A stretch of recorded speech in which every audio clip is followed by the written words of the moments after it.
It is my pleasure to welcome to the show today New York Times and USA Today best-selling author Heather Graham. She is one of the featured speakers at the Mystery Writers Key West Fest. It's such a pleasure to have you on the show. Thank you so much for coming on and talking with me today. And now, this is your second year at the Mystery Writers Fest, so obviously you are a fan of this event. I love it. I'm so proud of Michael and Cheryl for getting this together because Key West is such an amazing place with such a rich history, so unique, and just there's so much to write about when you're in Key West too. I'm delighted they're doing it. I'm very happy. Now, last year when you were here, Heather, you were able to do some treasure hunting. I did. Did you get to do that this year? Well, I couldn't get down here. I had some life things going on where I couldn't get down in time to do it, but thanks to Carol Tedesco, I will be able to come back and do it when I have the days to come down. But last year, going out with them, definitely one of those high point experiences I'll remember forever, getting to touch pottery. It was actually really cute because the gentleman that I went with, everybody said they had tons of pottery down there and I would find some.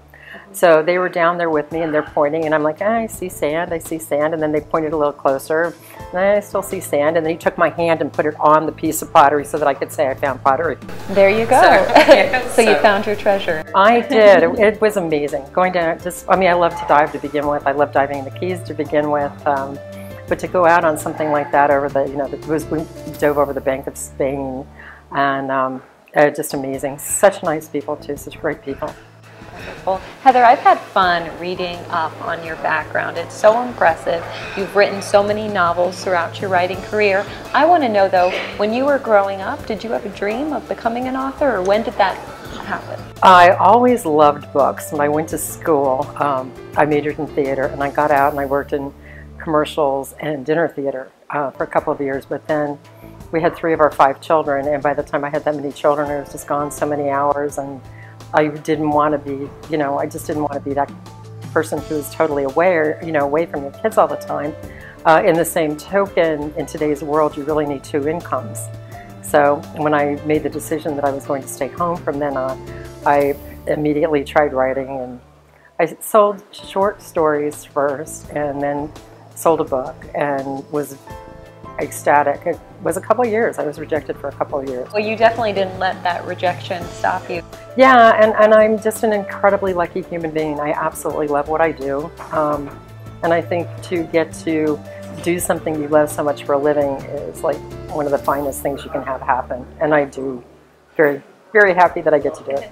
There's nothing better than being able to live out your passion. Heather, is there an individual throughout your career that's really influenced your books? A couple of people. I had a drama teacher in high school who was amazing, and it's so funny because she's still out there, she's still judging all the festivals, and I thought she was old, but then of course I had her when I was 16. So she's probably maybe 30 or 35, and now she's still working. And I also had an English teacher in high school who was one of the most, James Parrott, who was one of the most amazing people I ever got to work with. He was willing to take all kinds of silly things and chances, and he had our 12th grade class filming the script we wrote and all kinds of things. So he definitely, to this day, I would still say that between the two of them, they had a tremendous effect on me.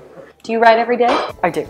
Is that your advice for other writers out there to write every day? I don't think everyone has to write every day. I think that you have to be committed to what you choose to do. If you're going to put 3 days a week into it, then you must always put the 3 days into it. Life happens. We can't always control it, and some things will happen, but it can't be just because you didn't feel like doing it then. If you want to do it, you really have to sit down and do it. What are you working on right now? Right now I am back in St. Francisville, Louisiana. There's a great true story there about the day the war stopped, and the Civil War actually stopped for a day so that the Confederates could bury a Union naval captain, and they came about because they didn't want to bury him at sea, and they were all Masons. And so they stopped the war to have a funeral for one of the military men. And I think it's just such an amazing story. But mysteries and ghost story, there's modern day people being murdered, and of course the mystery will be solved. Well, awesome. I look forward to reading it. Heather, it's a pleasure talking with you. Thank you so much for having me. Be sure to check her out on the web at theoriginalheathergraham.com.